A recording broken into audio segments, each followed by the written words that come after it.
Welcome back to our video series on the top 10 cultural myths about faith.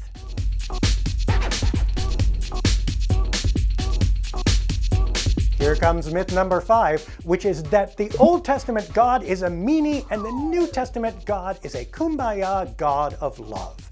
Now, I understand why people do this because in church, mostly we talk about the New Testament and a lot we talk about love, so that people are used to hearing this. And then when they flip open to the Old Testament, they find wars and battles and all kinds of stuff, and they go, ew, I don't want that God, I want the one we have.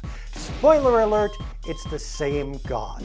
If you really read the Old Testament, there are stories of great beauty and love, God promising with all God's being to be together with God's people. Also, if you read in the New Testament, guess what?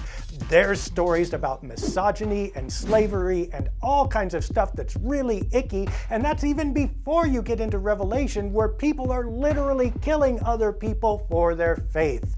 So, the two books or the two sections are not distinct, and neither is the God who inspires them. Instead, we have to realize that whenever God intersects the world, God is dealing with our human brokenness. And some of that is going to be beautiful and full of love. Some of that isn't going to be pretty.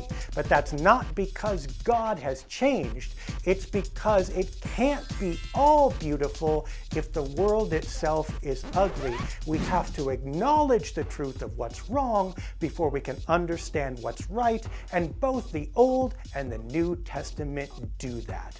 So next time you shy away from those Old Testament books, you know what? If you find an icky section, flip to a better one. You're gonna find a great story. And next time you think that your God is just light and love, remember that every one of us has things to correct. Every one of us has a life that we wouldn't want to show to everybody else, and God deals with and cares about that life too.